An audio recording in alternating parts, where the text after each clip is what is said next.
Study IQ IAS, अब तैयारी हुई अफोर्डेबल। तो चलिए शुरू करते हैं फर्स्ट क्वेश्चन के साथ। आपके सामने फर्स्ट क्वेश्चन दिया है, बट यहां पर थोड़ा छोटा लिखा आ रहा है, इसलिए मैं आपकी स्क्रीन पर भी ये क्वेश्चन बड़े में लेकर आऊंगा सो दैट आपको इशू ना हो। तो आइए फर्स्ट क्वेश्चन पर फोकस करते हैं। तो क्वेश्चन है, पॉलिटी से आया हुआ है। Consider the following statement about returning officer.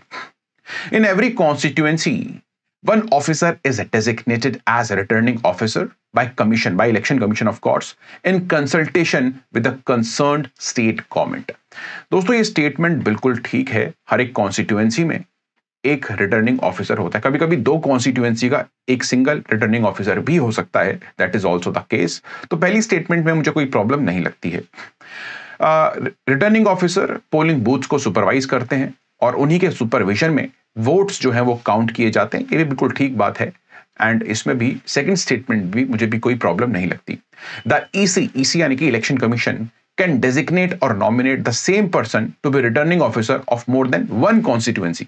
मैंने फर्स्ट स्टेटमेंट में आपको ये बताया था कि ऐसा होता है। So this is also very true and hence guys all three statement are correct. तो आपको करना क्या है, आपको थ्री स्टेटमेंट पे क्लिक करना है इस तरह से, और उसके बाद आप लोगों को इसको सेव एंड नेक्स्ट कर देना है। ठीक है, आपको सेव एंड नेक्स्ट कर देना है। तो हम इस क्वेश्चन को सेव एंड नेक्स्ट करते हैं एंड चलते हैं एक और क्वेश्चन पर जो कि हिस्ट्री से आया हुआ है।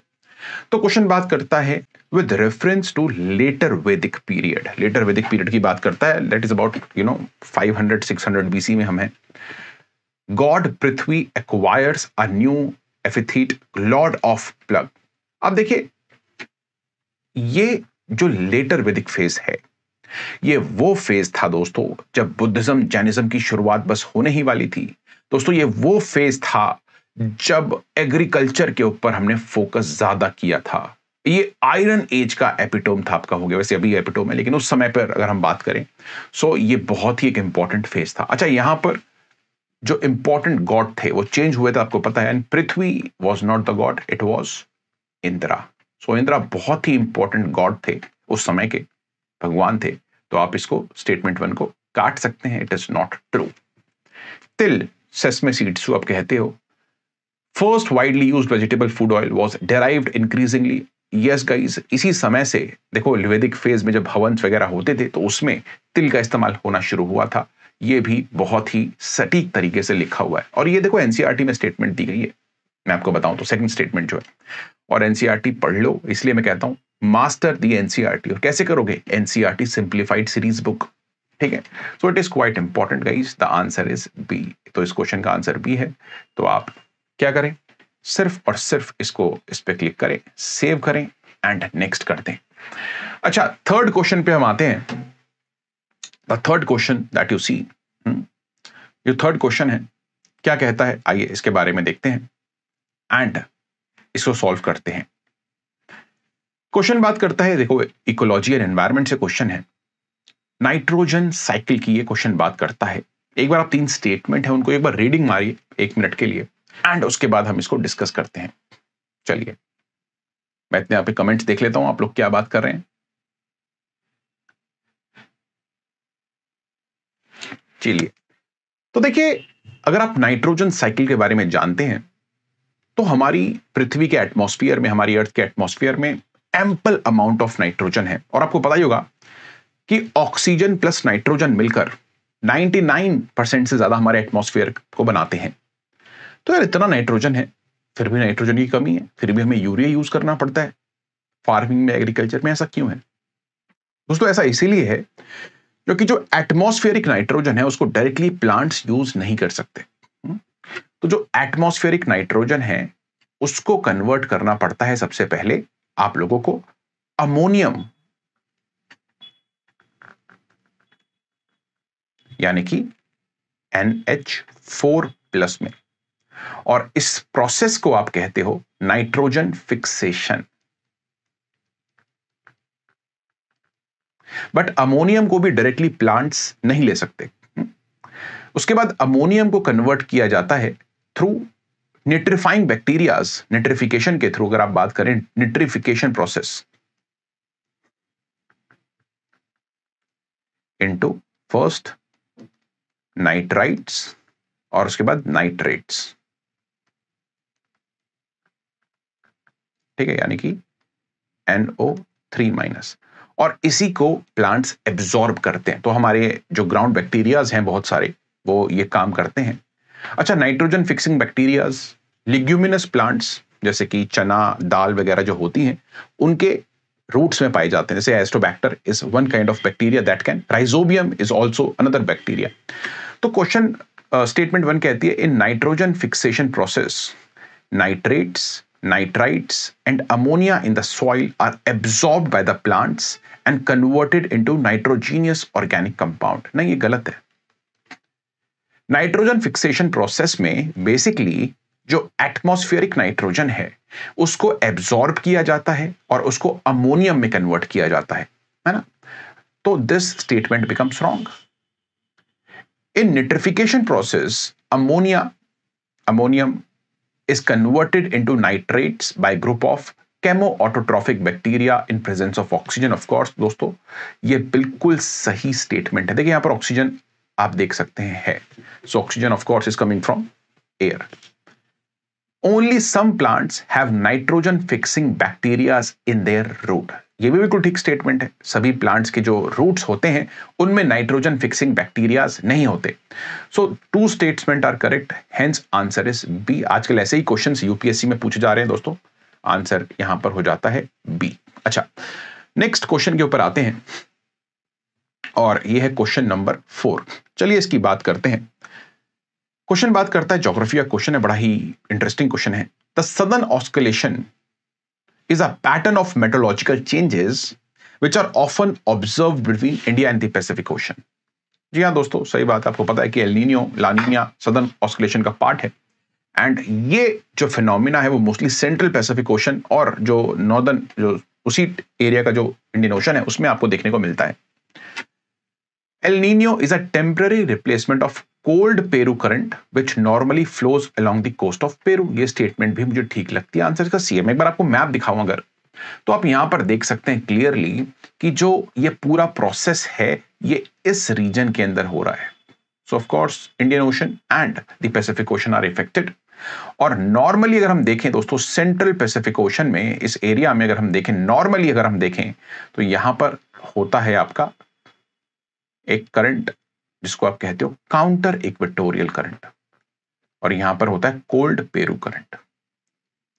तो कुछ सालों में क्या होता है कि जो काउंटर इक्वेटोरियल करंट है वो लीक कर जाता है एंड कोल्ड पेरू करंट को डोमिनेट करने लग जाता है। ये वार्म करंट होता है, ये कोल्ड करंट होता है, एंड इसी को इसीलिए आप एल नीनियो करंट बोल देते हैं, ठीक है। और वहीं से ये नाम आया एल नीनियो के। अगर हम लिटरल मीनिंग की बात करें, क्योंकि देखिए जो करंट है, काउंटर इक्वेटोरियल करंट है, ये पेरू कोस्ट पे हमें दिखाई देता है दिसंबर के आसपास, एंड दैट इज व्हाई आप इसको बोलते हो एल नीनियो। स्पेनिश में मतलब है Christ child, male child basically. क्यों बोलते हैं? बिकॉज ये दिसंबर में क्रिसमस के आसपास, क्रिसमस क्राइस्ट के आसपास आपको पेरू कोस्ट पर देखने को मिलता है, and hence guys you call it as El Nino. कभी कभी क्या होता है कि ये जो काउंटर इक्वेटोरियल करंट है वो इतना वीक हो जाता है कि बिल्कुल आपको यहां दिखता ही नहीं है। उस सिचुएशन में पेरू करंट बहुत डोमिनेट करता है, जिसकी वजह से ला नीनिया कंडीशंस बनती हैं, जिसकी वजह से इंडिया के ऊपर अच्छी बारिश हो जाती है। फाइन, तो याद रखिएगा कि एल नीनियो है तो मॉनसून वीक हो जाएंगी, ला नीनिया है तो मॉनसून स्ट्रेंथन हो जाएंगी, स्ट्रांग हो जाएंगी। इसी प्रकार से दोस्तों इंडियन ओशन में आपको इंडियन नीनियो देखने को मिलता है, जिसको आप इंडियन ओशन डाइपोल कहते हैं। कल इसके ऊपर एक क्वेश्चन हम डेफिनेटली डिस्कस करेंगे। तो इसका आंसर सी है, तो आप सी पर क्लिक करके सेव एंड नेक्स्ट कर सकते हैं। आइए नेक्स्ट क्वेश्चन आता है पॉलिटी से, और ये क्वेश्चन बात करता है पंचायती राज सिस्टम्स की। आइए बात करते हैं। इन पंचायती राज सिस्टम, ग्राम सभा is the only institution of direct democracy in the country. पहली स्टेटमेंट। मुझे स्टेटमेंट गाइस ओनली है तो थोड़ी सी है, बट मेरे को ठीक लग रही है। The middle tier of panchayati raj is panchayat samiti which provides a link between gram panchayat and zila parishad. देखिए जब हम बात करते हैं लोकल बॉडीज की, तो आपको पता है कि 73rd and 74th constitutional amendment act ने जो थर्ड टियर ऑफ गवर्नमेंट है उसको कॉन्स्टिट्यूशनलाइज किया था। तो मैं आपको कल अर्बन लोकल बॉडीज के बारे में बता चुका हूं और आज हम बात करते हैं रूरल लोकल बॉडीज की। तो देखिए, सबसे पहले आप समझिए कि एक पूरे गांव में होती है ग्राम सभा। तो गांव के मेंबर्स उसके पार्ट होते हैं और ग्राम सभा के अंदर होती है ग्राम पंचायत। यानी कि उसमें ट्रेडिशनली 5 लोग हुआ करते थे, है ना, और जो उसके हेड होते हैं उसको हम सरपंच कहा जाता है। क्या सरपंच उसको कहा जाता है दोस्तों? क्या बोला जाता है? सरपंच कहा जाता है दोस्तों। प्रधान भी बोलते हैं कहीं कहीं, और कहीं कहीं हम उसको सरपंच बोलते हैं। तो बेस लेवल पर आपको ये पंचायत देखने को मिलती है, ग्राम पंचायत इसको आप बोल सकते हो, या फिर इसको आप ग्राम सभा में ग्राम पंचायत बोल दो सिंपली। उसके बाद होती है दोस्तों इंटरमीडिएट लेवल पर समिति। उसमें सभी पंचायत जो होते हैं, जो प्रधान होते हैं, वो रिप्रेजेंट करते हैं समिति में। और फिर जिला परिषद, जो कि तो फर्स्ट स्टेटमेंट इसलिए बिल्कुल मुझे परफेक्ट नजर आती है कि पंचायती राज सिस्टम में ग्राम सभा is the only institution of direct democracy in the country. Yes guys, क्योंकि उसके अंदर सभी के सभी गांव के मेंबर्स हैं। All the members of a village is there, so directly आप वहां पर, तो it is definitely direct democracy की वो ओनली इंस्टीट्यूशन है। Directly whole population of a गांव, of a village is there in gram sabha, जिसका एक छोटा सा पार्ट ग्राम पंचायत होती है। जी हाँ, मिडिल टीयर में आपको पंचायत समिति देखने को मिलती है, जो कि ग्राम पंचायत और जिला परिषद के बीच में बैठी है। That is also right, hence the answer is C. तो आप इसको सेव एंड नेक्स्ट कर सकते हैं, देयर इज नो इश्यूज। अच्छा, नेक्स्ट क्वेश्चन बहुत ही अच्छा है, साइंस से है। ये क्वेश्चन क्यों पूछा गया है, मैं इसलिए मैंने ये क्वेश्चन डाला है बिकॉज देखिए, लास्ट 2 सालों में न्यूरालिंक करके कंपनी है इलॉन मस्क की, काफी फेमस हुई है। और जब भी न्यूरालिंक कुछ ना कुछ इन्वेंशन करती है, कुछ भी करती है, तो ये न्यूज़ बहुत ज़्यादा वायरल हो जाती है और ब्रेन की फंक्शनिंग पर काफ़ी कुछ क्वेश्चंस आते हैं। तो आपको पता ही है कि यूपीएससी कितना नोटोरियस है, डायरेक्टली आजकल न्यूज़ से क्वेश्चन नहीं पूछता, उस न्यूज़ से रिलेटेड जो स्टैटिक पार्ट है वहां से क्वेश्चन पूछता है। तो ये क्वेश्चन मैंने कुछ इसी तरह से डिजाइन किया है, जो भी चल रहा है करंट अफेयर्स में, वहां से मैंने स्टैटिक क्वेश्चन बनाया है। तो अगर आपने क्लास 9th 10th की बायोलॉजी की बेसिक एनसीईआरटी पढ़ी तो आप इस क्वेश्चन को कर पाएंगे। तो क्वेश्चन बात करता है, the human brain is protected by skull with a covering known as cranial meninges. देखिए, बिल्कुल गलत है। मैं अगर आपको ब्रेन की बेसिक फोटोज दिखाऊं तो ये हड्डी आपको दिखती है, और जो ये उसके नीचे जो एरिया आपको दिखता है उसको हम एरियोस्टील बोलते हैं। ये तो इसलिए स्टेटमेंट 1 जो है आपकी वो गलत हो जाती है। The cerebral cortex is refer to grey matter. जी हाँ दोस्तों, ये बिल्कुल ठीक बात है। जो ब्रेन है उसी को आप ग्रे मैटर बहुत बार बोल देते हैं, तो ये बहुत ही इंपॉर्टेंट है। Statement 1 wrong. The external layer of an eye is composed of dense connective tissues and is called choroid. नहीं, अगर आप देखें कोरॉइड तो ये लेयर है, ये मिडल आई में है, और वहीं अगर ये बात करता है, ये फ्रंट की बात करता है, ये फ्रंट आई है जहां पर आपको कॉर्निया, प्यूपिल, आइरिस, लेंस देखने को मिलता है। बट वो उसके अंदर है, एक लाइनिंग होती है, आप देख सकते हैं। और it is very important because जो कोरॉइड है वो नर्व्स को कनेक्ट करता है, किससे? वो रेटिना से, तो इसलिए इतना इंपॉर्टेंट हो जाता है। तो ये भी स्टेटमेंट गलत है, इसका आंसर ओनली बी होना चाहिए। तो उसको सेव कर सकते हैं एंड नेक्स्ट कर सकते हैं। अच्छा, नेक्स्ट क्वेश्चन बेसिक ज्योग्राफी से, देखते हैं कि कौन इसको सही तरीके से आंसर करता है। आपके सामने क्वेश्चन दोस्तों है, ये बताइए। Arrange the following mountain range from north to south in Kashmir. Kashmir Himalayas में इनको आपको नॉर्थ टू साउथ अरेंज करना है। तो देखिए, काराकोरम्स आर दी नदन मोस्ट मेरे हिसाब से। उसके बाद आपको लद्दाख रेंज देखने को मिलती है। लद्दाख रेंज के बाद आपको जांस्कर रेंज देखने को मिलती है। और ज़ांस्कर रेंज के बाद आपको ग्रेट हिमालयाज देखने को मिलते हैं, जो यहां पर है नहीं। और ग्रेट हिमालयाज के बाद आपको नीचे लेसर हिमालयाज देखने को मिलते हैं, और लेसर हिमालयाज का ही पार्ट है Pir Panjal. And this is hints 2। तो 4132 is the answer. 4132 answer is basically C. देखिए पीर पंजाल इंपॉर्टेंट इसलिए है क्योंकि अगर आप कश्मीर वैली की बात करें तो Kashmir valley is a valley sandwiched between great Himalayas on one side, northern side, and Pir Panjals और lesser Himalayas on the southern side, south and south western side पर। और ये आपकी कश्मीर की घाटी है, कश्मीर वैली। उसी प्रकार से दोस्तों दून वैलीज जो है, दून वैली भी होती है हिमालयाज में। अगर मैं आपको बताना चाहूं तो अभी आपको मैप भी दिखाऊंगा। तो Doon valleys great Himalayas, lesser Himalayas और ये शिवालिक्स। तो दून वैलीज लेसर हिमालयाज और शिवालिक्स के बीच में होती हैं। तो ये आपकी दून वैली है। और Dehradun is the largest biggest Doon valley of India. इसके अलावा कालका दून भी है, नालागढ़ दून भी है, उधमपुर दून भी है, बहुत सारे दून्स और हैं इंडिया में जो कि शिवालिक्स और लेसर हिमालयाज के बीच में है। उसके विपरीत कश्मीर वैली पीर पंजाल और ग्रेट हिमालयाज के बीच में लोकेटेड है। So this is quite important for you to understand. अच्छा, नेक्स्ट क्वेश्चन के ऊपर आते हैं दोस्तों, वेरी इंपॉर्टेंट क्वेश्चन। लेकिन उससे पहले मैं आपको मैप दिखा दूं। यहां पर ये देखिए मैप, तो आप देख सकते हैं ये काराकोरम ये रहे, उसके नीचे लद्दाख रेंज, उसके नीचे ज़ांस्कर रेंज, उसके नीचे ज़ांस्कर रेंज आपको देखने को मिलती है। तो चलिए let's move on to the next question. Next question आपके सामने है ये, art and culture, post modern period के आर्ट एंड कल्चर की बात करता है question. Buddhist architecture which was developed during Kushan period has heavy influence of Greek and Roman style. तो अगर मैं कुशान्स की बात करूं तो Kushans were part of Yuezhi tribe, जो कि खास रूप से जो जिंगजियांग के ऊपर वाला एरिया है वहां से वो ओरिजिनेट हुए हैं। और गाइज ये वहां से बैक्टीरिया पहुंचे अफगानिस्तान, सेंट्रल एशिया, और उसके बाद दे captured India till Mathura and उसके आगे भी।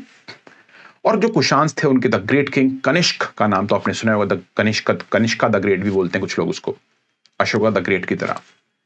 तो Kanishka was a king of Kushan dynasty. और देखिए कुशान्स क्योंकि उस बैक्टीरिया वाले एरिया से आए हैं जहां पर बहुत ज्यादा ग्रीको रोमन इन्फ्लुएंस रहा है। एंड हेंस गाइस इसी वजह से जो बुद्धिस्ट आर्किटेक्चर है आपको कुशान पीरियड का, उसमें आपको ग्रीको रोमन स्टाइल देखने को मिलता है। ये स्टेटमेंट बिल्कुल ठीक है। Mathura school became the first to make faces and figures of Buddha. जी हाँ, जो जटाकास की स्टोरीज थी उसको फर्स्ट टाइम मथुरा स्कूल ने क्रिएट किया था, आपको पता होना चाहिए। In Mathura, images made of terracotta and red sandstone have Saka Kushan influence. Of course, guys, जो मथुरा है कहा जाता है कि कुशान्स की सेकंड कैपिटल थी, ठीक है, तक्षशिला और जो रावलपिंडी है उसके साथ साथ। So these three statement are correct. मेरे हिसाब से आंसर इसका सी होना चाहिए। And you can click it and save it and do next. अच्छा, नेक्स्ट क्वेश्चन के ऊपर आते हैं यार, बहुत ही इंपॉर्टेंट क्वेश्चन आपके सामने है। क्वेश्चन बात करता है fiscal policy strategy statement assesses the prospects of economy with respect to fiscal balance of central government and external balance। ये स्टेटमेंट गलत है। क्यों गलत है? देखिए, अगर मैं बात करता हूं फिस्कल पॉलिसी स्ट्रैटेजी स्टेटमेंट की, तो एक गवर्नमेंट की फिस्कल प्रायोरिटीज को आउटलाइन करती है। फिस्कल प्रायोरिटीज को आउटलाइन करती है, ना कि इकोनॉमी की बात करती है। यानी कि गवर्नमेंट किस चीज पर ज्यादा खर्चा करेगी, कितना खर्चा करेगी, क्या प्रायोरिटी है गवर्नमेंट की for the coming financial year. इसके अंदर कुछ इंपॉर्टेंट चीजें होती हैं। फॉर एग्जांपल टैक्सेशन की बात, टैक्सेशन में क्या किया जाएगा, एक्सपेंडिचर कैसा रहेगा गवर्नमेंट का, ये सब चीजें इसमें लिखी होती हैं। तो इसलिए स्टेटमेंट गाइस मेरे हिसाब से तो गलत है। The medium term fiscal policy statement sets a 3-year rolling target for specific fiscal indicator.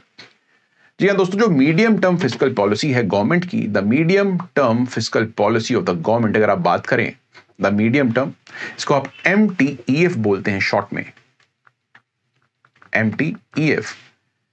ये बड़ी इंपॉर्टेंट है और ये बात करती है रोलिंग टारगेट्स, यानी कि 3 साल के लिए टारगेट सेट किए जाते हैं of 4 things.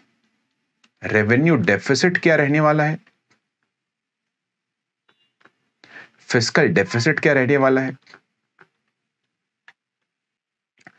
Tax to GDP ratio क्या रहने वाली है, और दोस्तों डेट, टोटल आउटस्टैंडिंग डेट क्या रहने वाला है। तो इन 4 चीजों के लिए लेकर ये 3 साल के टारगेट सेट किए जाते हैं in this fiscal policy statement. तो ये स्टेटमेंट ठीक है, आंसर इसका बी होना चाहिए, आंसर इज। तो चलिए दोस्तों शुरू करते हैं क्वेश्चन नंबर 1 से। तो क्वेश्चन नंबर 1 बात करता है ज्योग्राफी से। तो देखिए आपको पता है कि लास्ट ईयर ज्योग्राफी से काफी सारे क्वेश्चंस यहां पर देखने को मिले हैं हमें, और इसलिए दोस्तों थोड़ा फोकस हम ज्योग्राफी पर करते हैं। आइए, तो पहला क्वेश्चन है, high temperature and rainfall help in the process of decomposition of rocks. देखिए रॉक्स का जो डिकम्पोजिशन है that is known as weathering, उसको हम वेदरिंग बोलते हैं। तो ये स्टेटमेंट मुझे बिल्कुल परफेक्ट लगती है, मुझे इस स्टेटमेंट में कोई प्रॉब्लम नहीं लगती है, and hence guys statement number 1 is absolutely true. Statement number 2 की बात करें, chemical weathering process are found more active in dry environment. ये भी बिल्कुल ठीक है। देखो नहीं, ये गलत है। क्यों गलत है दिखाता हूं। केमिकल वेदरिंग मोस्टली वहां पर होगी जहां पर पानी होगा, ज्यादा वाटर होगा, और ऐसी जगहों पर होगी जहां पर वाटर सॉल्यूबल रॉक्स होंगी। तो ड्राई एनवायरनमेंट में तो डेफिनेटली आपको केमिकल वेदरिंग नहीं देखने को मिलेगी। आपको ड्राई एनवायरनमेंट में मोस्टली फिजिकल मैकेनिकल वेदरिंग देखने को मिलेगी। तो आपकी स्टेटमेंट 1 राइट है, स्टेटमेंट 2 रॉन्ग है। आंसर इस क्वेश्चन का होना चाहिए ए, आंसर इज ए। तो यहां पर आप इसको क्लिक करके सेव कर सकते हैं और उसके बाद सेव एंड नेक्स्ट कर सकते हैं। अच्छा, सेकंड क्वेश्चन के ऊपर आने से पहले आपको बता दूं दोस्तों, अगर आप इस क्लास की पीडीएफ चाहते हैं या फिर और रिसोर्सेज चाहते हैं यूपीएससी के लिए, तो आप प्लीज यहां पर मुझे फॉलो कर सकते हैं इंस्टाग्राम पर, ये मेरा टेलीग्राम का लिंक है। और अगर आप पुराने स्टूडेंट हैं and you want some discount, you can contact me at rohan.tyagi@studyIQ.com। दोस्तों एक बात इंपॉर्टेंट मुझे आपसे और करनी है, एंड दैट इज व्हाट। जी हाँ दोस्तों, देखिए अगर आप एक बार यूपीएससी का अटेम्प्ट सीरियसली देना चाहते हैं तो आपके लिए है UPSC live GS foundation P2I batch. दोस्तों इस बैच की क्लासेस ऑलरेडी शुरू हो चुकी हैं, तो आप फटाफट से इस बैच को ज्वाइन कर सकते हैं if you want, and you can use the code RTLive to join it.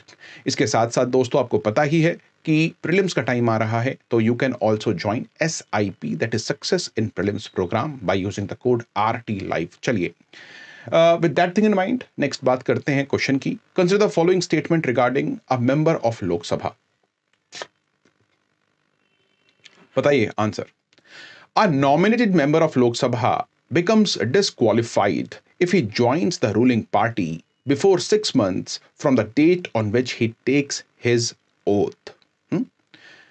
Second, देखिए ये बात कर रहा है बेसिकली जो क्वेश्चन है, it is talking about anti defection law. तो भाई मुझे कमेंट में जरूर बताओ कि एंटी डिफेक्शन लॉ कौन से सेक्शन में है, कौन से स्केड्यूल में है इंडियन कॉन्स्टिट्यूशन के। Please go ahead and tell me guys, ठीक है। And independent member of Lok Sabha becomes disqualified if he joins any political party after his election. आइए देखिए, ये है आपका एंटी डिफेक्शन लॉ, यहां पर आपके सामने है। तो यहां पर लिखा हुआ है, if any independently elected member, जिसको इंडिपेंडेंट इलेक्टेड मेंबर है, और वो अगर कोई भी पॉलिटिकल पार्टी ज्वाइन करता है कभी भी, तो he is disqualified from the house, ठीक है। तो इसीलिए ये स्टेटमेंट ठीक हो जाती है, ठीक है। अच्छा, सेकंड स्टेटमेंट बात करती है नॉमिनेटेड मेंबर्स की। Now if any nominated member joins any political party after the expiry of 6 months he is disqualified. तो एग्जैक्ट लाइन यहां पर लिखी हुई है, बिफोर 6 months लिखा हुआ है, तो इसलिए ये स्टेटमेंट यहां पर गलत है, नॉट आफ्टर। तो इसका आंसर होना चाहिए बी ओनली, यानी कि बी। फाइन। तो यहां देखिए, बिफोर कर लेगा तो कोई दिक्कत नहीं है, बट आफ्टर नहीं कर सकता, ठीक है। तो इसलिए गाइस इसका answer is this B. Okay, save and next आप करेंगे। अगला क्वेश्चन आपके सामने है। There is a wide disparity in per capita revenue expenditure of states in India. देखिए, what is revenue expenditure? Revenue expenditure is that expenditure guys that is within 1 year, एक साल के अंदर जो एक सरकार करती है। For example pensions, salaries, interest on loans, ये सब रेवेन्यू एक्सपेंडिचर में आता है। तो ये चीज आपको याद रखनी है। Statement 1 is correct. Wide disparity है, अगर आपने इकोनॉमिक सर्वे सही से पढ़ा है तो ये क्वेश्चन आप कर पाएंगे। All Indian states can meet their committed expenditure through their own resources.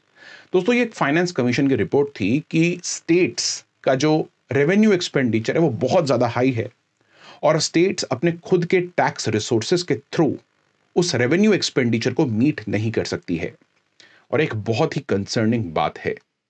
तो statement 2 is wrong. Answer is should be A, answer is A. You can save it as you can see. And next आइए, next question again guys 6th schedule of the constitution से पूछा गया है। देखिए, tribal areas जो हैं, there is a 5th schedule जो खास रूप से उन स्टेट्स की बात करता है जो कि सेंट्रल इंडिया में है, हिमाचल, उत्तराखंड, और 6th शेड्यूल बात करता है असम, मेघालय, त्रिपुरा, इन स्टेट्स की जो नॉर्थ ईस्ट के अंदर है, वहां के ट्राइबल एरियाज की मैनेजमेंट की बात करता है guys.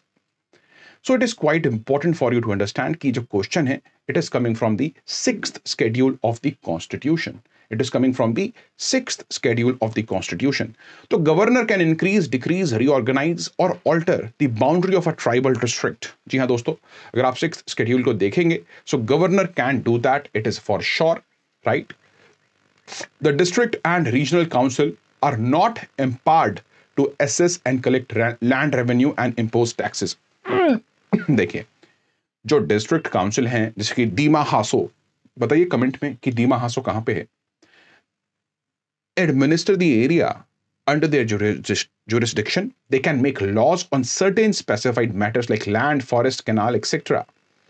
Plus they can have taxes as well. ठीक है, but of course all these laws they require assent of the governor.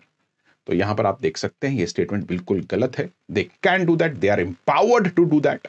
So guys, statement number 2 is wrong. Question बात करता है which is the wrong statement, तो wrong statement B है, answer is B. तो so click कीजिए, save कीजिए, next कीजिए। आते हैं नेक्स्ट क्वेश्चन पर। अगेन कई क्वेश्चन आता है, जी हाँ, पॉलिटी से, और ये बात करता है इलेक्शन ऑफ द प्रेसिडेंट की। ये बड़ा ही बेसिक सा क्वेश्चन है, देखते हैं कौन इसको सही करता है। अच्छा, स्टेटमेंट 1 बात करती है the nominated members of legislative assemblies of Jammu Kashmir and Puducherry both are today a union territory. आपको पता है कि ये दोनों की दोनों यूनियन टेरिटरी आज के समय पर। Do not participate in the election of president. देखिए, इलेक्शन ऑफ प्रेसिडेंट में ऑफकोर्स आपको पता है कि नॉमिनेटेड मेंबर्स पार्टिसिपेट नहीं करते, चाहे कहीं के भी हों। So this statement is right. Do not participate. बिल्कुल ठीक है। The election of a person as a president can be challenged on the ground that electoral college was incomplete. ये wrong है जी।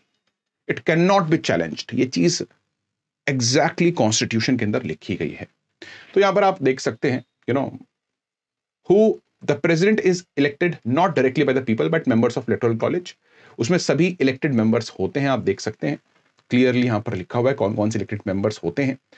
Thus, nominated members of both house does not take part in the election of, yes my dear friends, in the election of, but guys, जब impeachment की बात आती है उसमें nominated member of Lok Sabha they participate. Remember this thing. अच्छा, तो answer इसका हो जाता है ए, करेक्ट पूछा हुआ है, तो आप ए को सेव करके नेक्स्ट कर सकते हैं and you can move forward. Let's come to question number 6.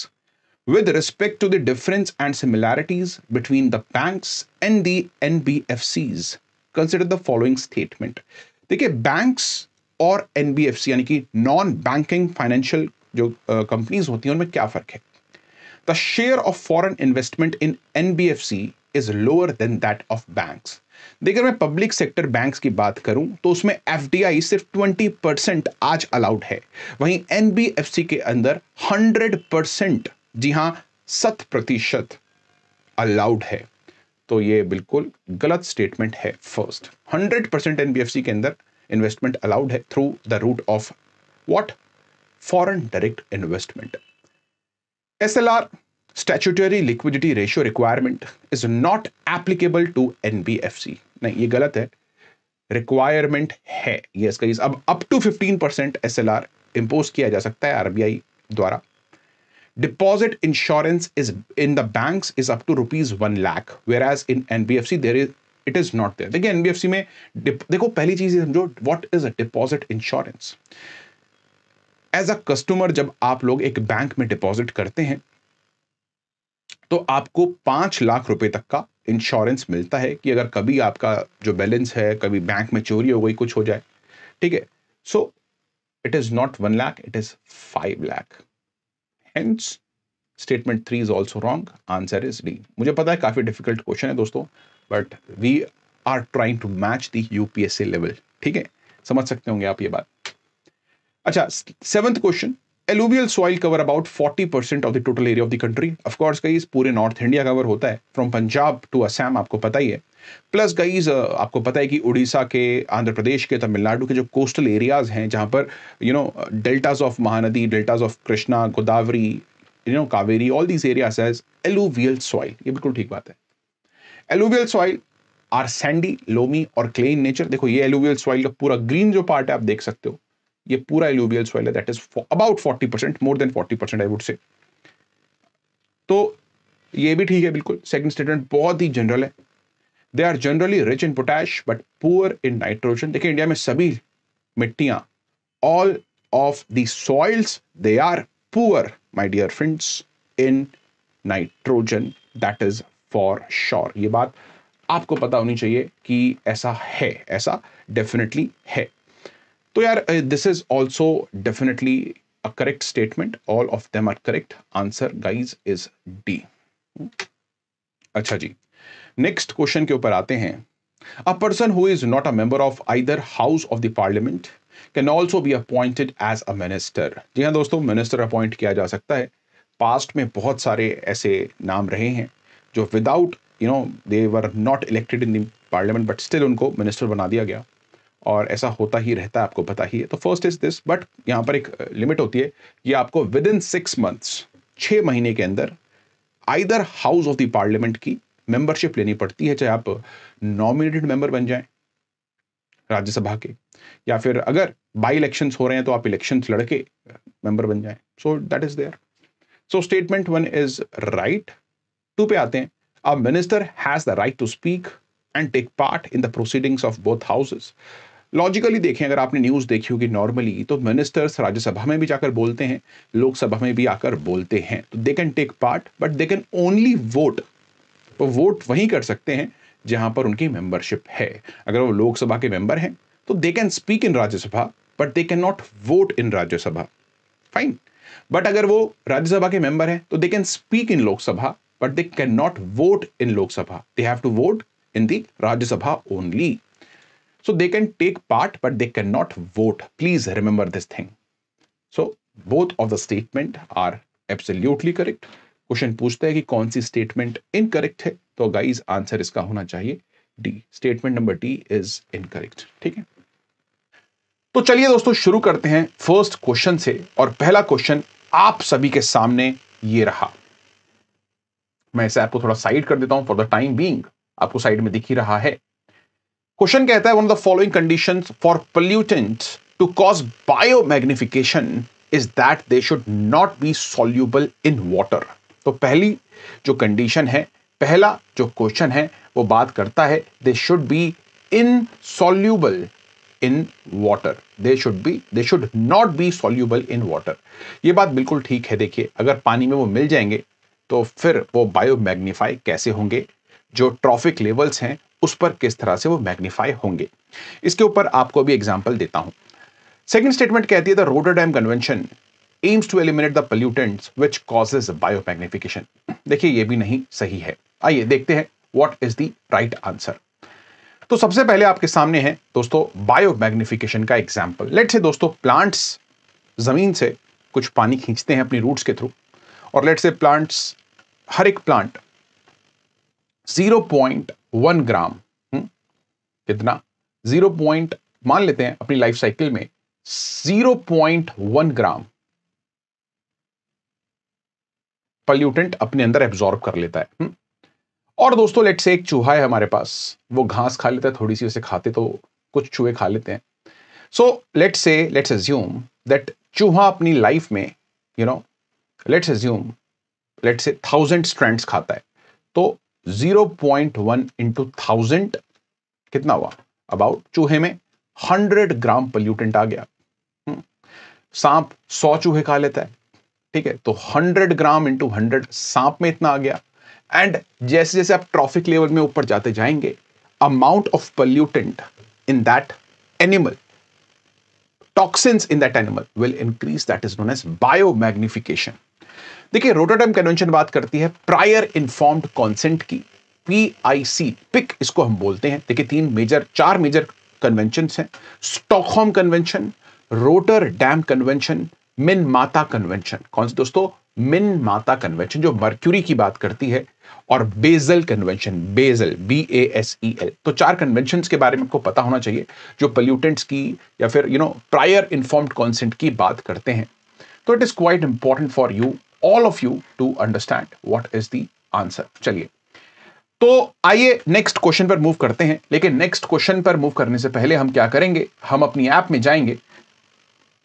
देखो ऐप आपके सामने ये आ गई है, यहां पर फ्लोटिंग विंडो में आपको दिख रही होगी। आज मैंने फ्लोटिंग विंडो लगाई है क्योंकि आप लोगों का जो फीडबैक था वो ये था कि सर क्वेश्चंस बड़े नहीं दिख रहे हैं क्लास में, तो इसलिए दोस्तों यहां पर ये फ्लोटिंग विंडो में आपको ऐप दिखती है। अब देखिए मैं ऐप के अंदर जाकर यहां पर 1 ओनली सिलेक्ट कर रहा हूं। स्टेटमेंट 1 बिल्कुल सही है, स्टेटमेंट 2 गलत है, और इसको सेव एंड नेक्स्ट कर दे रहा हूं। तो अब आप सेकंड क्वेश्चन पर यहां पर आ जाएंगे, आप देख सकते हैं। अब मैं इस फ्लोटिंग विंडो को यहां से हटा देता हूं आप लोगों के सामने, यहां पर ये चलती रहेगी।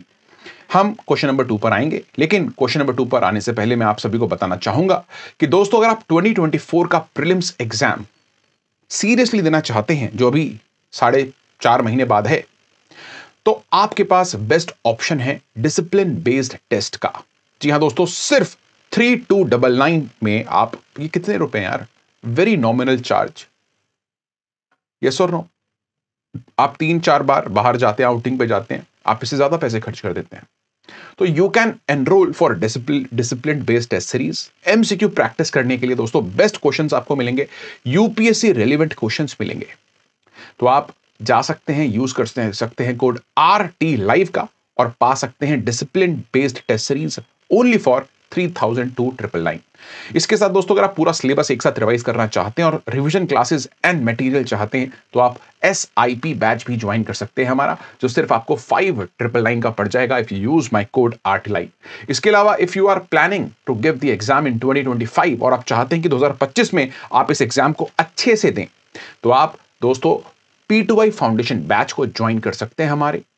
एंड गाइस दिस बैच, एक नया बैच भी आ रहा है मॉर्निंग का, तो you can use the code RT live in this as well। तो चलिए दोस्तों सेकंड क्वेश्चन पर आते हैं। सेकंड क्वेश्चन हिस्ट्री से है।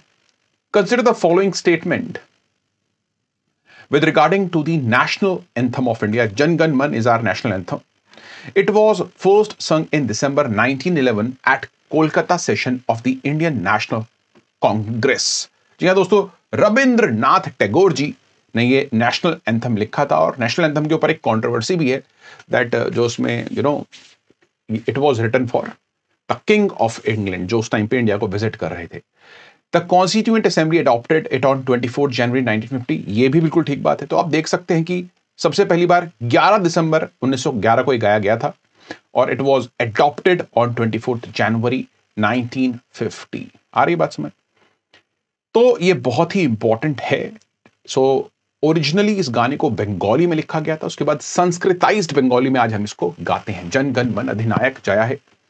अधिनायक जो थे, ये जो वर्ड है अधिनायक, इट वाज रिलेटेड टू जो कंट्रोवर्सी है टू द ब्रिटिश किंग। अच्छा, तो यार ये क्वेश्चन का आंसर आप देख सकते हैं, आंसर इज सी। तो आपको करना क्या है आपके अंदर, देखिए ये आपके सामने ऐप आ जाती है। फ्लोटिंग विंडो में मैंने आज ऐप डाली है सो दैट आपको क्वेश्चंस काफी बड़े दिखें। तो आपको ऐप में जाना है और क्लिक करना है सी और सेव एंड नेक्स्ट कर देना है। उसके बाद आप आएंगे थर्ड क्वेश्चन पर। थर्ड क्वेश्चन को हम स्क्रीन पर लेकर आते हैं आपके सामने ये है थर्ड क्वेश्चन। अगेन हिस्ट्री से क्वेश्चन है, बड़ा ही फेमस क्वेश्चन है। Who among the following was the founding editor of the Journal of the Asiatic Society of Bengal, also remembered for deciphering Kharoshthi and Brahmi scripts of ancient India। देखिए दो चीजें हैं। पहली चीज सभी को पता है कि sir William Jones was the founder थे जी, he was the founder of Asiatic Society of Bengal, not the founding editor. Founding editor थे जेम्स प्रिंसिप, जिन्होंने अशोकन एडिक्ट्स को भी डिसाइफर जी हां करने में बहुत बड़ी हेल्प करी थी। तो इस क्वेश्चन का आंसर बेसिकली बी हो जाता है। ये हैं जेम्स प्रिंसिप, आप देख सकते हैं, वेरी यंग ब्रिटिश मैन। और सर विलियम जोन्स जो हैं, he was the founder of Asiatic Society of Bengal and he was the founding editor। Please understand the difference। ये डिफरेंस समझना बहुत जरूरी है दोस्तों। आप सभी लोगों से आगे बढ़ने से पहले रिक्वेस्ट, दरख्वास्त ये है कि प्लीज इस वीडियो को लाइक जरूर करें। अगर आप इस वीडियो को लाइक करेंगे दोस्तों तो it is a very big motivating factor for us. और दोस्तों ये लाइक्स हमें मोटिवेट करते हैं आप लोगों के लिए यूपीएससी एग्जाम रिलेवेंट कंटेंट बनाने के लिए। So please go ahead and like the video if you want exam oriented content on this channel. Yes guys, that's quite important. अच्छा, आगे बढ़ेंगे जी, आगे बात करेंगे। Let's move forward and guys let's talk about it. चलिए सबसे पहले मैं इस क्वेश्चन को ऐप के अंदर बता दूं कैसे आपको करना है। तो आप ऐप पर आएंगे और उसके बाद जेम्स प्रिंसिप नेक्स्ट कर देते हैं। तो ये आ गया हमारा क्वेश्चन। अच्छा, ये हो गया, इट्स वेरी इंपॉर्टेंट। अच्छा, तो इस फ्लोटिंग विंडो को हटा देते हैं दोबारा से एंड नेक्स्ट क्वेश्चन के ऊपर आते हैं। Which of the following countries are example of holding together federation? 4 countries हैं, स्पेन, इंडिया, यूएस, ऑस्ट्रेलिया। देखिए दो तरह की फेडरेशंस होती हैं। फेडरेशन यानी कि एक ऐसी कंट्री जहां पर जब पावर हैं, एक स्टेट गवर्नमेंट और एक सेंट्रल गवर्नमेंट होती है सेंटर में। तो देखिए दो तरह की होती हैं, एक होती है होल्डिंग टुगेदर और एक होती है कमिंग टुगेदर फेडरेशन। तो होल्डिंग टुगेदर फेडरेशंस में पावर सेंट्रल गवर्नमेंट और स्टेट गवर्नमेंट के बीच में डिवाइडेड तो होती है, लेकिन central government has relatively more power than the state government, because उस कंट्री की sovereignty is the utmost important thing. वो देश की unity and sovereignty is the most important thing guys, इसलिए central government has more power. तो Spain और भारत, हमारा प्यारा Bharat, is a very good example of this holding together federation. Coming together federation की जब हम बात करते हैं, यहां पर इंडिपेंडेंट स्टेट्स एक साथ आकर कंट्री को बिल्ड करती हैं, बनाती हैं। तो स्टेट्स के पास कुछ ऐसी इनएग्जॉस्टिबल पावर्स होती हैं that they can use. For example US के अंदर जो स्टेट्स हैं, they are very powerful, they have many of their laws that is different from the central government. So US and Australia are the example of coming together federation, and India, Spain are example of guys what? Yes, holding together federation. So answer is 1 and 2. Answer is A. Fine. तो floating window आज आपके सामने ये रही app. इसमें आपको जाना है, A पे क्लिक करना है, सेव एंड नेक्स्ट कर देना है और आपके सामने है अगला क्वेश्चन। ठीक है, अच्छा, तो नेक्स्ट आते हैं क्वेश्चन नंबर 5 पर। अच्छा, okay, let's look at this question.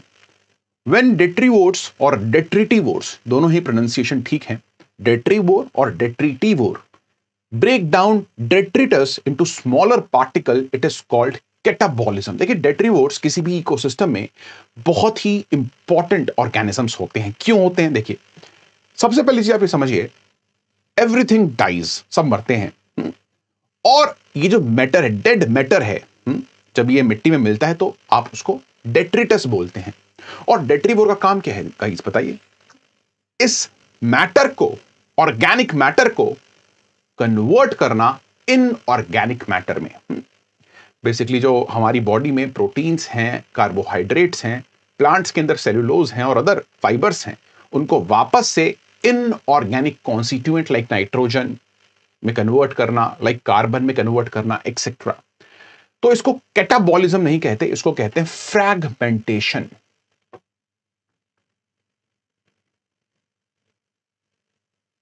तो ये स्टेटमेंट हो जाती है गलत। सेकंड स्टेटमेंट कहती है by the process of leaching water soluble in organic nutrients goes down into the soil horizon. जब बारिश होती है किसी भी एरिया में, तो वो बारिश के अंदर, उस पानी के अंदर मिट्टी में से कुछ ना कुछ तो मिक्स होगा, and as the water goes down it takes those inorganic nutrients जो डेट्रीवोर्स ने क्रिएट की हैं दोस्तों, and they become available to the plants. नहीं, दे बिकम अनअवेलेबल, क्योंकि वो नीचे चले गए। अब इतना नीचे प्लांट की रूट्स भी नहीं जा सकती, so they become unavailable, not available. तो काफी डिफिकल्ट क्वेश्चन था। करेक्ट तो कोई भी स्टेटमेंट नहीं है, इसका आंसर डी है। जी हां, इसका आंसर डी है। तो स्टडी IQ की ऐप आपके सामने है दोस्तों, आप देख सकते हैं, this is the app of study IQ, और इसमें इसका आंसर है डी, सेव एंड नेक्स्ट आप कर सकते हैं। एंड आपके सामने अगला क्वेश्चन है। अच्छा, क्वेश्चन नंबर 6 के ऊपर आते हैं now. Consider the following statement related to the formation of glacier. Glacier यानी कि हिमनादों की यह बात करता है question. When a glacier melts, जब वो पिघलता है, the debris are deposited at the end of the valley of the glacier in the form of a ridge and it is called as lateral moraine। देखिए lateral का मतलब क्या है, side, और 90 degree angle आप कह सकते हैं साइड में, लेटरली। और सामने जहां पर ग्लेशियर एंड होता है दैट इज टर्मिनल। तो बेसिकली आपके सामने ग्लेशियर है और एक वैली में आप देख सकते हो ग्लेशियर को। तो ये वाला जो पार्ट है ग्लेशियर का, ये जो डेब्री है, खास रूप से देखिए ग्लेशियर क्या करता है, वो अपनी वैली को इरोड करता है अपने वेट से और अपनी मूवमेंट से, जिसकी वजह से वेदर्ड मटेरियल एक ग्लेशियर के साइड्स में भी इकट्ठा हो सकता है, उसके बीच में भी इकट्ठा हो सकता है, और जहां पर ग्लेशियर खत्म हो रहा है वहां पर भी एक्यूमुलेट हो सकता है। तो जब ये डेब्री एक्यूमुलेट होती है एंड ऑफ द ग्लेशियर पे, तो आप इसको टर्मिनल मोरेन कहते हैं, because it is at the terminal. Side में एक्यूमुलेशन होती है, you call it as lateral moraine, और बीच में accumulation होती है, you call it as medial moraine। what? medial moraine। तो statement 1 guys इसीलिए गलत हो जाती है। when a glacier melts the debris are deposited at the end of the valley glacier and it is called as lateral, नहीं, it is called as a terminal moraine। अच्छा, terminal moraine consists of deposit left behind in the areas once covered by glacier। It is seen only after the glacial ice has disappeared। देखिए terminal moraine को आप कभी भी देख सकते हो, क्योंकि वो लास्ट में है ग्लेशियर के, तो you go and you can see terminal moraine. Side और बीच वाले जो पार्ट हैं मोरेन्स के, उनको आप तभी देख सकते हो जब ग्लेशियर पिघल जाता है। Fine, so statement 2 is also incorrect. Answer is basically D.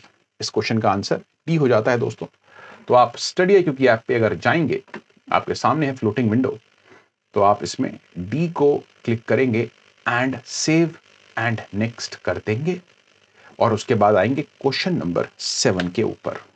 आइए तो बात करते हैं क्वेश्चन नंबर 7 की, जो कि अगेन हिस्ट्री से। आज थोड़ी सी हिस्ट्री डोमिनेटेड हमारी जो क्विज है वो हो गया है, बट कोई नहीं गाइस, आज नेक्स्ट भी कुछ ना कुछ करेंगे जी। अच्छा, with reference to the Sangam age, Chera Chola Pandyas दिमाग में आना चाहिए। जैसे ही आप संगम एज सुनते हैं ना, these 3 kingdoms should come into your mind।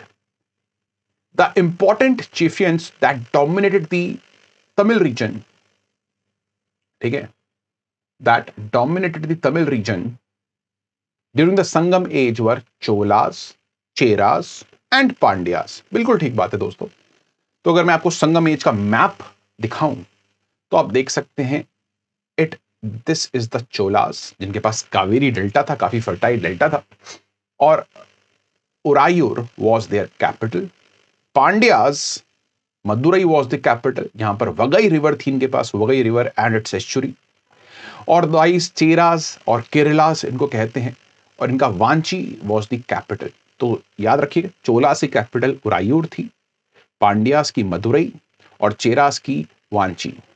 अच्छा, during the Sangam age, the Tamil region was divided into 8 ecozones known as Ittu Togai। नहीं जी, Ittu Togai was collection of 8 poems, है ना, 8 poems और 8 great texts। ठीक है, तो ये बात आपको याद रखनी है।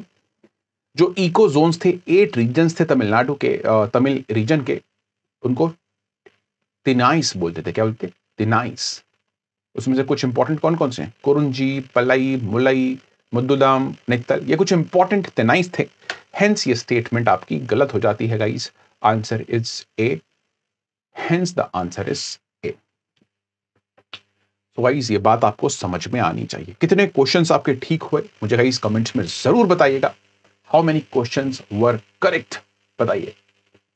तो पहले क्वेश्चन के ऊपर आते हैं। The first question is this, पढ़ के बताइए। अच्छा, कल के फीडबैक से मुझे पता चला कि आपको ब्लैक कलर का जो बैकग्राउंड है उसमें कुछ इश्यूज थे, इसलिए मैंने आज जो क्वेश्चंस का बैकग्राउंड है उसको व्हाइट कर दिया दोबारा से। तो consider the following statement with regards to the Arctic council. It is a high level intergovernmental forum to promote cooperation, coordination and environmental protection of the Arctic. तो बड़ी जेनरिक सी स्टेटमेंट है और ये स्टेटमेंट बिल्कुल परफेक्ट है, बिल्कुल सही है। India enjoys a permanent status in the Arctic council. देखिए, इंडिया एक आर्कटिक कंट्री नहीं है, हम नॉर्थ पोल के पास नहीं है, तो India is not a permanent member but is a observer. यानी कि हम आर्कटिक काउंसिल की मीटिंग को अटेंड तो कर सकते हैं but we can not vote in the meeting. तो हम ऑब्जर्वर बने थे 2013 में, ये बात भी आप याद रख लीजिए। तो ये स्टेटमेंट आपकी गलत हो जाती है। And the next statement is which India's engagement with Arctic date backs to 1920। जी हाँ, ब्रिटिशर्स की वजह से we did a very good thing, no issues. तो 1 and 3 is the answer. Answer इसका क्वेश्चन का सी है। जी हाँ, please try to understand, the answer is C, the answer is C. तो ये बात याद रखिएगा। तो देखिए, आपको फीड में जाना है, मैंने आपको बताया था फीड में आपको जाना है। मैं आपको यहां दिखा देता हूं, ये आपके सामने स्टडी IQ की ऐप देखने को आपको मिलती है और फीड में जाकर आपको यहां पर आप जाएंगे तो आपको दिखेगा क्विजेस। क्विजेस को क्लिक करना है आपको। जैसे आप क्विज को क्लिक करेंगे तो आज का क्विज आपको यहां दिख रहा है, इसको स्टार्ट नाउ पे क्लिक कर देना है। स्टार्ट कर दीजिए और अपना जो आंसर है दैट वाज सी ना, तो इसको सेव कर दीजिए। सेव एंड नेक्स्ट आप करेंगे, उसके बाद नेक्स्ट क्वेश्चन आपके सामने आ जाएगा, उपस्थित हो जाएगा।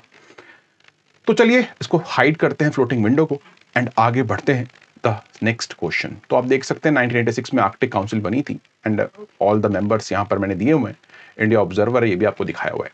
दोस्तों, शुरू करने से पहले सेकंड क्वेश्चन को मैं आपको बता दूं कि देखिए, स्टडी IQ की तरफ से अगर आप चाहते हैं कि आप क्लियर करें प्रीलिम्स एग्जामिनेशन को 2024 के, तो आपके लिए बेस्ट ऑप्शन है MCQ प्रैक्टिस। और MCQ प्रैक्टिस करने के लिए हमारे पास है UPSC लेवल के डिसिप्लिन बेस्ड टेस्ट्स। जी हाँ दोस्तों, सिर्फ 3299 में आप इस बैच में एनरोल कर सकते हैं, इस टेस्ट सीरीज में बेसिकली एनरोल कर सकते हैं। Use the code RT Live। दोस्तों, अगर 2024 को टारगेट कर रहे हैं और आप चाहते हैं कि आपको एक कोहेरेंस तरीके से तैयारी करवाई जाए कमिंग प्रीलिम्स की, तो आप SIP success in prelims batch को भी ज्वाइन कर सकते हैं by using my code RT Live।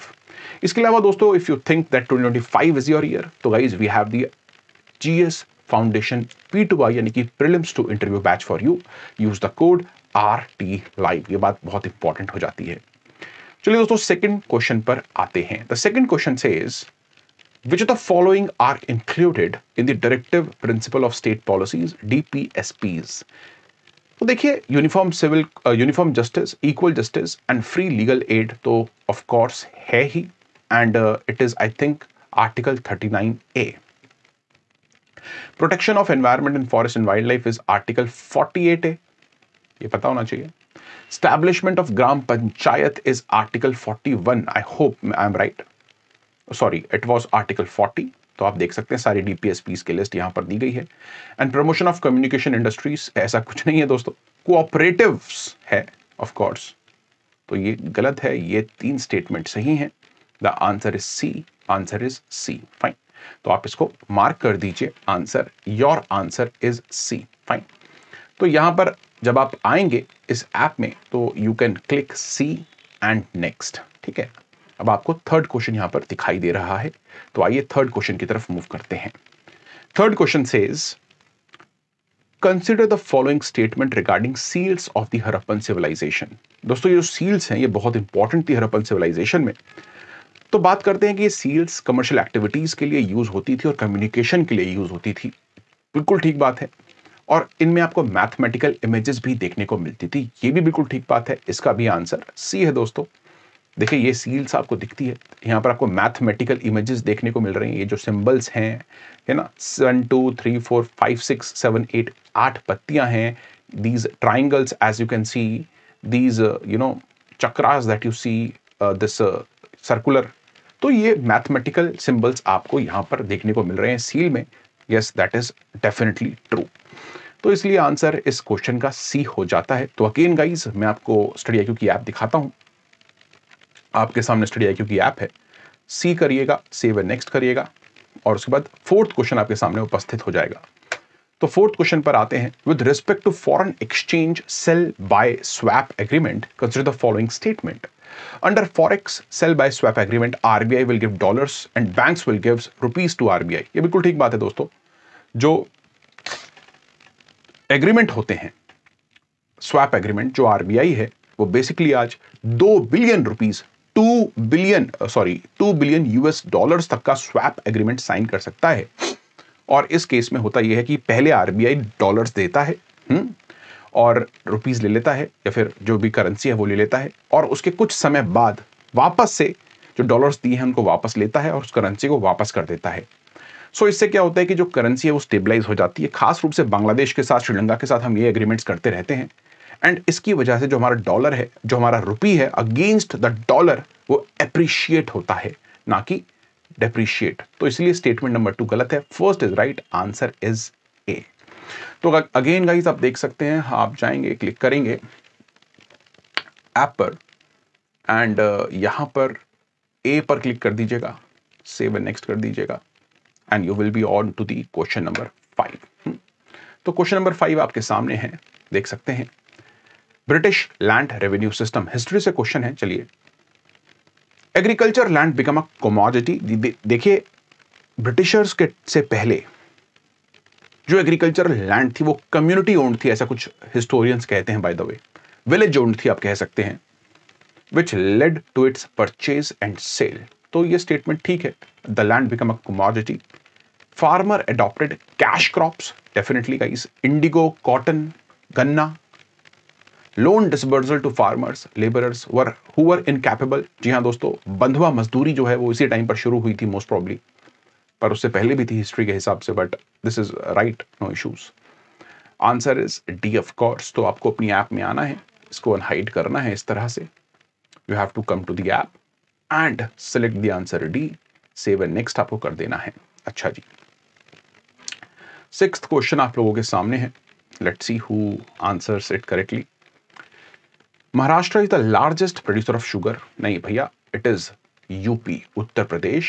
Terai areas दोस्तों यूपी का अपने गन्ने के लिए जाना जाता है. ऑल्दो जो महाराष्ट्र के गन्ने हैं वो ट्रॉपिकल टाइप के हैं, वहां पर गन्ने के अंदर सुक्रोज कंटेंट ज्यादा होता है महाराष्ट्र के गन्ने में. बट गाइस, यूपी में एरिया बहुत है, पूरा तराई बेल्ट है, नदियों के साथ साथ खादर वाली जमीन है जहां पर गन्ने की खेती होती है. Fair and remunerative price, FRP, is the minimum price declared by the state government. देखिए, FRP is declared by central government, not the state government, at which sugar cane is to be purchased by sugar mills. देखिए, जब central government FRP को announce करती है गन्ने के लिए, देखिए आपको ये बात पता ही होगी कि जो गन्ना है it does not come under MSP. गेहूं हो गया, चावल हो गया, it comes under MSP, that is minimum support price, जिसको CACP यानी कि commission of agricultural cost and prices, CACP declare करती है. लेकिन FRP को सेंट्रल गवर्नमेंट डिक्लेयर करती है जस्ट लाइक MSP. लेकिन गाइज, FRP के डिक्लेयर होने के बाद स्टेट गवर्नमेंट भी अपने प्राइसेस को डिक्लेयर करती है गन्ने के लिए, जो नॉर्मली FRP से ऊपर होते हैं, and that is known as SAPs यानी कि state advisory prices. Hence guys, statement 1 is wrong. FRP is minimum price declared by. 2 is wrong. Answer should be D. Answer क्या होगा दोस्तों? होगा डी. तो यहां पर you can come to the study IQ app. Guys, मैं आपको दिखा रहा हूं, साथ साथ में डी को सिलेक्ट कर लो एक बार, और सेव एंड नेक्स्ट यहां पर आप कर सकते हैं. अच्छा, नेक्स्ट क्वेश्चन पर आते हैं. क्वेश्चन नंबर 6 पर बात करते हैं. Which of the following is high cloud और आर हाई क्लाउड्स. तो पहले समझते हैं कि भाई ये हाई क्लाउड्स क्या होते हैं. देखिए गाइस, जब आप अर्थ के सरफेस से मेजर करते हैं ऑल्टीट्यूड को, तो सबसे पहले 2000 मीटर्स या उससे नीचे के क्लाउड्स लो क्लाउड्स होते हैं. ठीक है, 6000 मीटर्स तक के क्लाउड्स जो हैं ये आपके मिडिल क्लाउड्स होते हैं, और जिन भी क्लाउड्स के नाम में आपको ऑल्टो लगा हुआ दिख जाए वो मिडिल क्लाउड्स हैं, और उसके ऊपर के जो क्लाउड्स हैं 6000 meters and above, they are high clouds basically. और यहां पर इनके नाम में आपको साइरो या साइरस देखने को मिलता है, साइरोस्ट्रैटस, साइरोक्यूमुलस या फिर सिंपली साइरस। तो हाई क्लाउड्स कौन से हैं, आइए देखो साइरो कहां कहां लगा हुआ है वर्ड देख लेते हैं जी। तो फर्स्ट इज साइरोस्ट्रैटस, तो ये तो है डेफिनेटली फॉर श्योर है। स्ट्रैटोक्यूमुलस नहीं है, ठीक है। Altostratus is a middle cloud, so guys ये भी नहीं है, ये भी नहीं है, hence the answer should be A. Answer है ए आपका। तो आप जाएंगे अपने विंडो में, ऐप में, और सेलेक्ट करेंगे ए को और सेव एंड नेक्स्ट कर देंगे। तो काफी आसान ये क्वेश्चन यहां पर है। 7th क्वेश्चन के बाद आते हैं दोस्तों आज के लास्ट क्वेश्चन के ऊपर, and that is question number 8। आइए, तो क्वेश्चन बात करता है, मैं इसको हाइड कर देता हूं क्वेश्चन नंबर 8 के लिए।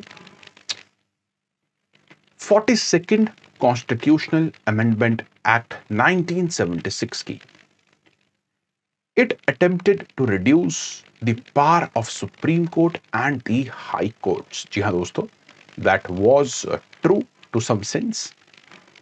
देखिए, जो 42nd कॉन्स्टिट्यूशनल अमेंडमेंट एक्ट था उसमें इतने सारे प्रोविजंस थे कि उसको इंडिया का मिनी कॉन्स्टिट्यूशन कहा जाता है, और इंदिरा गांधी की गवर्नमेंट ने इसको, जी हां, निकाला था, इस एक्ट को निकाला था। It gave a constitutional sanctity to the autonomous district council in Tripura. नहीं, ये गलत है। देखिए, त्रिपुरा, मेघालय, असम, AMMT और मिजोरम, मैं आपको बता देता हूं, AMMT Assam, Mizoram, Meghalaya and Tripura, in 4 states के अंदर 6th शेड्यूल जो है कॉन्स्टिट्यूशन का वो एप्लीकेबल है। जो 49th constitutional amendment act of 1984 से ऐड किया गया था यहां के ट्राइबल एरियाज को एडमिनिस्टर करने के लिए। इसके ऊपर मैंने कल भी एक क्वेश्चन करवाया था bye the way. Hence guys, statement number 2 is wrong, is very wrong. तो यहां पर आप इजीली इसको यहां से हटा सकते हैं और इसको भी एलिमिनेट कर सकते हैं। It made president bound to the advice of the cabinet. जी हां, ये एक और इशू था, आपको पता है, इंदिरा गांधी ने प्रेसिडेंट को बाउंड कर दिया था, और ये भी बिल्कुल परफेक्ट स्टेटमेंट आपकी है। तो guys, answer is C 1 and 3। तो आप अपनी ऐप में आइएगा और अपनी ऐप में आकर यू कैन 1 and 3 को सिलेक्ट कर सकते हैं एंड सेव एंड सबमिट कर सकते हैं। मैं सबमिट करूंगा तो मुझे पूरा रिजल्ट मेरा दिख जाएगा। ऑफकोर्स ही मैंने पेपर खुद बनाया है, खुद सेट किया है, तो मेरी जो रैंक है वो ऑफकोर्स अच्छी रहेगी, यहाँ पर टॉप पे रहेगी। एंड ऑल्सो आज हमारा जो क्वेश्चंस थे वो ज़्यादा डिफिकल्ट नहीं थे, बट गाइज आप देख सकते हैं कि percentile is quite high mine, but लोगों की नहीं है। तो these questions are quite difficult. अगर आप ये कर पा रहे हैं आज, फिर भी मैं बोलूँगा मॉडरेट है। मैं नॉर्मली बहुत टफ डिफिकल्ट क्वेश्चंस आप लोगों के लिए बनाता हूँ, ठीक है, सो दैट आप ओवर कॉन्फिडेंस के शिकार ना हो। Fine. So guys, with that thing in mind आज के सेशन को खत्म करते हैं। आज वैसे ही सैटरडे है दोस्तों, कल मैं पूरा रिवाइज करवाऊंगा आपको जितने भी हमने इस वीक में MCQs किए हैं। लेकिन जाने से पहले आपको बता दूं कि इट इज इंपॉर्टेंट कि आप ये समझ लें कि प्रीलिम्स को क्लियर करने के लिए MCQ practice is at most important. और डिसिप्लिन बेस्ड टेस्ट सीरीज जो हम लॉन्च कर चुके हैं आप लोगों के लिए, उसमें एनरोल करने के लिए you can use my code RT Live। तो इसके अलावा आप बुक्स को भी ऑर्डर कर सकते हैं। बुक्स सेक्शन भी हमारी ऐप में आपको अवेलेबल होता है। तो guys, with that thing in mind, bye, take care, and I am going to see you very, very soon in the next one. Study IQ IAS, अब तैयारी हुई अफोर्डेबल।